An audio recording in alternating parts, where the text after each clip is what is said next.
विशुद्ध सत्वं तब धाम शान्तं तपोमयं ध्वस्तरजस्तमस्तकं मायामयोऽयं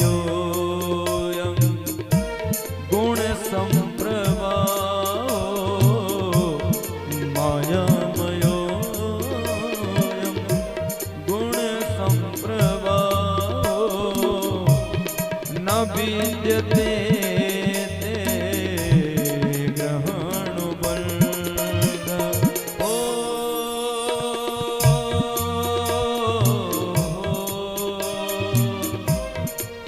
इंद्रदेव आकर भगवान की प्रार्थना करते हैं, क्योंकि जब भगवान ने गिरिराज उठा लिया तो इंद्र आकर भगवान की प्रार्थना करते हैं। क्या कहते हैं? बहुत ही सुंदर इंद्रदेव ने स्तुति की प्रभु की। कुतो न तथे तब ईश कृता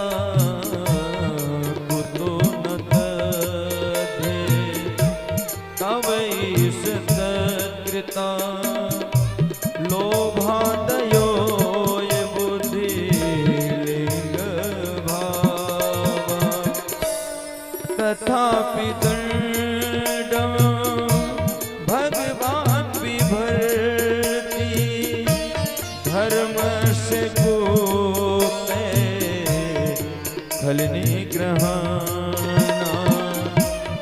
पिता गुरुस्त्वं जगदात्मधीशो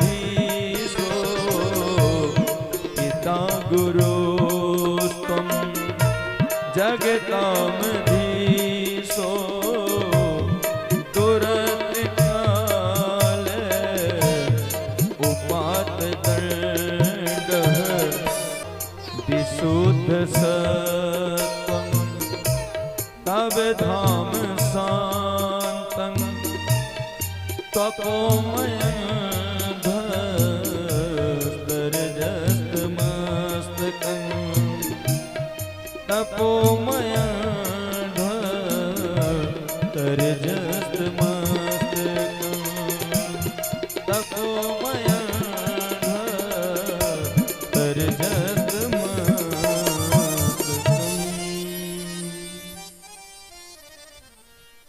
भगवान ने गिरिराज जी को ऐसे उठा लिया जैसे कोई बालक छत्र उठा लेता है बरसात के समय में। और जब प्रभु ने श्री गिरिराज जी को धारण किया, वो अक्षय तृतीया का दिन था। और यहाँ भी गिरिराज जी का महोत्सव अक्षय तृतीया को ही मनाया गया है। बहुत बड़ा संयोग है, कल अक्षय तृतीया थी और अक्षय तृतीया के दिन ही भगवान ने गिरिराज जी को धारण किया था। और अक्षय तृतीया से नवमी पर्यंत इंद्रदेव ने जितना उनके पास बल था, जितने बड़े बड़े मेघ थे, सबसे उन्होंने अपार बारिश वर्षा करवाई ब्रज में। प्रभु ने शेष जी को आज्ञा दिया तो शेष जी ने एकदम चारों तरफ घेरा लगा के नाली बना दी। पूरा पानी एकत्रित होता और एक जगह से निकलता। और अगस्त मुनि को याद किया प्रभु जी ने, तो अगस्त मुनि आए और अंजलि लगाकर जितना इंद्र ने पानी बरसाया सब पी गए। ब्रज में धूल उड़ने लगी। अक्षय तृतीया से अक्षय नवमी तक बारिश हुई। और ये हमारे यजमान जी का बहुत ही बड़ा सौभाग्य है कि अक्षय तृतीया के दिन ही गोवर्धन जी की पूजा यहाँ हुई है, उनकी कथा हुई। अगस्त जी ने पानी क्यों पिया भाई? रामावतार में माता जानकी एक दिन प्रभु से कहती हैं कि प्रभु, ब्राह्मणों को भोजन कराने की बहुत इच्छा है, किंतु जो भी ब्राह्मण आते हैं बहुत थोड़ा भोजन प्रसाद पाते हैं। कोई ऐसा ब्राह्मण बुलाइए जो अच्छा खाते पीते घर का हो। भगवान ने कहा कि देवी जिनको खिला रही हो उन्हीं को प्रसाद पवाओ, इसी में संतुष्ट रहो। माता जानकी हट कर बैठी, नहीं आपको बुलाना ही पड़ेगा। तो प्रभु ने अगस्त मुनि को याद किया। अगस्त मुनि पधारे और कहा माता बहुत भूख लगी है। जानकी जी ने कहा बिल्कुल पुत्र बैठो, मैं तुरंत भोजन बना तैयार करती हूँ। माता जानकी प्रसाद बनाती हैं और अगस्त जी प्रसाद पाने लगते हैं। अब 1 दिन हो गया, 2 दिन हो गया, 3 दिन हो गया, 4 दिन हो गया, 5 दिन, 6 दिन, 7 दिन, अगस्त जी भोजन पा रहे हैं। अब माता जानकी थकने लगी तो कहा पुत्र पानी भी पी लो। कहा माता जब आधा पेट हो जाएगा तो हम पानी पी लेंगे। तो माता ने सोचा कि भी 7 दिन हुए इनका आधा पेट नहीं हुआ। तो रिद्धि सिद्धि को स्मरण किया, रिद्धि सिद्धि भी आ गई, प्रसाद बनवाने लगी। अगस्त जी पाते रह गए, महीनों अगस्त जी प्रसाद ही पाते रह गए। अब रिद्धि सिद्धि भी थक गई, माता जी भी थक गई। तब माता जी दौड़ कर गई प्रभु के पास कि प्रभु अब लज्जा रखिए। तो भगवान ने कहा कि मैंने कहा था ना कि आप जिन ब्राह्मणों को प्रसाद पवा रही हैं उन्हीं से संतुष्ट रहिए, आप नहीं मानी। जानकी जी ने कहा जो हो गया सो हो गया, अब कुछ करिए प्रभु, नहीं तो अब हमारे बस की बात नहीं है। ये ब्राह्मण तो पता नहीं कहाँ जाता है, इसके पेट में जाता है कि कहाँ जाता है। भगवान आए, इशारा किया अगस्त जी को, थोड़ा सा तुलसी दल। अगस्त जी ने डकार मार दी। वाह माता, आनंद आ गया, बहुत दिन में पेट भरा। अब अगस्त जी ने कहा कि माता जल पिलाओ। तो राम जी ने कहा कि अब माता ने सोचा कि जब भोजन इतना किए हैं तो पानी कितना पिएंगे। तो प्रभु ने कहा कि मुनिवर इस अवतार में हम आपको प्रसाद पवाए हैं, जल हम आपको द्वापर युग में जब कृष्ण अवतार होगा तब पिलाएंगे। आज प्रभु याद करते हैं अगस्त मुनि को कि प्रभु आ जाओ और जितना जल पीना है पी लो। जितने मेघों ने पानी बरसाया सब अगस्त जी अंजुलि लगाकर पी गए। ब्रज में धूल उड़ती रही। अब ब्रजवासी नंद बाबा से पूछते हैं कि बाबा तू तो सच बताइयो, ये तेरो छोरा है कि ना? ये भगवान आए, ये मनुष्य नहीं है। तो नंद बाबा ने कहा कि दादी के ये मेरे सब माला को कमाल है, सुबह शाम दिन रात माला सटकाऊं, ये नारायण की कृपा है कि हमारे बालक पर नारायण की असीम कृपा है। और एक बात बताऊं, गर्गाचार्य जी आए थे तो गर्गाचार्य जी ने कहा था कि तुम्हारे बालक में नारायण के गुण होंगे। सभी ब्रजवासी भगवान से प्रश्न करते हैं, कहते हैं कन्हैया तू तो सच बता, तू भगवान है। भगवान ने कहा कि अरे नहीं, तो फिर तूने गिरवर कैसे उठा लिया अकेले? तो भगवान ने कहा कि कछु माखन को बल बढ़ो, कछु गोपन करी सहाय, श्री राधे जो की कृपा सो गिरिवर लियो उठा, गिरिवर लियो उठाए। भगवान ने कहा कि देखो हमको ये देवता ने एक मंत्र बताया है कि जब जितने भी लोग मेरे सामने आएंगे उनकी सबकी ताकत मेरे में आ जाएगी। सभी गोपों ने कहा कि अच्छा तभी लगे कि मैं इतना इस समय कमजोर क्यों हो गया हूँ, कमजोरी सी क्यों लग रही है। तो कन्हैया अब तू माखन के साथ साथ अब दूसरों को बल भी चुराने लगो। भगवान कहते हैं अच्छा चलो अब वर्षा शांत हो गई है, अब सभी लोग चलते हैं अपने अपने घर। इंद्रदेव आते हैं, प्रभु की बहुत स्तुति करते हैं, अनुनय विनय करते हैं। इंद्रदेव की स्तुति से भगवान प्रसन्न होते हैं और कहते हैं कि गम्यताम शक्र, जाओ तुम अपना राज्य करो और अहंकार को छोड़कर अच्छे से सृष्टि का अपना राज्य करो। ब्रह्मा जी ने 40 श्लोकों में स्तुति की थी, लेकिन भगवान ब्रह्मा जी से बोले तक नहीं, बात तक नहीं किया, देखा तक नहीं। और इंद्र ने 10 श्लोक में स्तुति की तो इंद्र से भगवान प्रसन्न हो गए, क्योंकि ब्रह्मा जी ने भगवान के भक्तों को भगवान से दूर किया था, इसलिए ब्रह्मा जी के ऊपर भगवान रुष्ट थे, ब्रह्मा जी से बात नहीं की।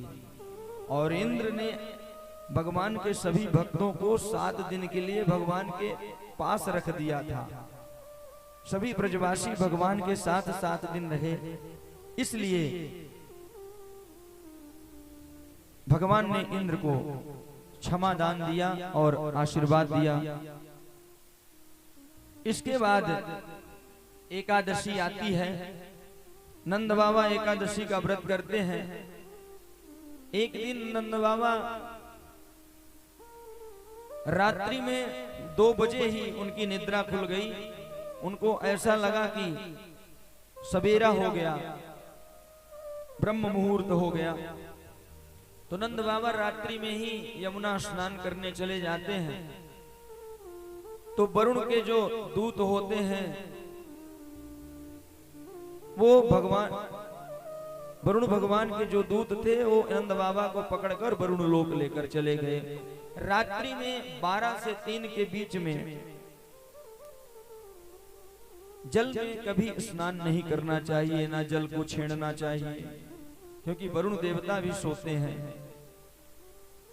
वरुण लोक ले गए। यहाँ भगवान को पता चला तो भगवान वरुण लोक जाते हैं, और जैसे ही भगवान वरुण के यहाँ पहुंचते हैं, वरुण जी ने भगवान की स्तुति की, भगवान को आसन दिया, पूजन अर्चन किया। भगवान ने कहा कि मेरा तो पूजन अर्चन कर रहे हो, मेरे पिताजी को कारागार में बंद किए हो। वरुण जी ने बार बार क्षमा मांगी कि प्रभु मुझे नहीं मालूम था। वरुण देव ने बार बार क्षमा मांगी और भगवान वहां से नंद बाबा को लेकर और गोकुल को आते हैं, वृंदावन आते हैं। इसके बाद एक दिन सभी गोप ग्वालों ने कहा कि कन्हैया तू सच बता, तू भगवान है कि नहीं। तो भगवान ने कहा कि तुम ये तो छाड़ो, तुम ये बताओ कि अगर मैं भगवान होता भी तो क्या करते। तो ग्वाल वालों ने कहा कि हम क्या करते, तुम भगवान हो तो रहे आओ, बस तुम अपने वैकुंठ दिखवा दे एक बार। तो भगवान ने कहा कि मैं भगवान हूं कि नहीं ये तुम छोड़ो, तुम्हें वैकुंठ देखना है, हम दिखवाएंगे, चलो। नंद बाबा सहित सभी गोप ग्वाल जाते हैं। वृंदावन में एक ब्रह्म कुंड है, ब्रह्म कुंड के पास ले जाते हो, कहते हैं इसी ब्रह्म कुंड में सभी छलांग लगाओ, जिसको जिसको वैकुंठ जानो है। तो गोप ग्वाल कहते हैं कि कन्हैया तू साथ चल रहा है ना। भगवान ने कहा हाँ हाँ बिल्कुल मैं साथ में चलूंगा। और सभी गोप ग्वाल नंद बाबा उसी में छलांग लगाते हैं, और जैसे ही आंखें खोला तो वैकुंठ में। और सभी वैकुंठ में चारों तरफ आनंद ही आनंद है, बहुत ही सुंदर वैकुंठ है। लेकिन कन्हैया कहीं नहीं दिख रहा। गोप ग्वाल सब भगवान को ढूंढने लगते हैं। तभी नजर पड़ती है कि क्षीर सागर में भगवान शेष जी के ऊपर लेटे हुए हैं, विश्राम में हैं, और माता लक्ष्मी चरण दबा रही हैं। तब ग्वालों ने कहा कि अरे वाह, हमारे कन्हैया के कितने बड़े ठाठ हैं। अजी राम राम, जो वहां पार्षद थे उनसे राम राम किया। तो पार्षदों ने कहा कि मौनम माश्यताम, आवाज मत करो, चुप रहो। बोले यहाँ बोलना भी मना है, यहाँ काऊ से राम राम भी ना कर सके, ऐसो वैकुंठ कौन काम के। अपने कन्हैया से हम मिल भी ना सके, सो ऐसो वैकुंठ हमें नहीं चाहिए। हमें तो वही वृंदावन ठीक है जहां हम अपने कन्हैया के साथ खेलें, जब मन चाहे तो कन्हैया को उठा के पटक भी दें और चढ़ भी बैठे। हमको वही वैकुंठ चाहिए। हमको ऐसा वैकुंठ बिल्कुल नहीं चाहिए जहां ना किसी से राम राम हो और ना हम अपने कन्हैया से मिल सके। और मन ही मन सब कहने लगे कन्हैया मुझे वृंदावन ले चलो वृंदावन। आंखें खोली तो ब्रह्मकुंड के पास सब स्वयं को पाए। भगवान मुस्कुरा रहे थे, क्यों बैकुंठ कैसा लगा? ग्वालों ने कहा कि देख कन्हैया बैकुंठ है तो बहुत अच्छा, इसमें कोई शंका की बात ना, लेकिन हमारे ब्रज से अच्छो ना। बहुत ही प्यारा भाव है। मोर हूं बनाओ तो बनाओ वृंदावन को, नाच नाच नाच नाच कुंजन में श्याम को रिझाऊंगो।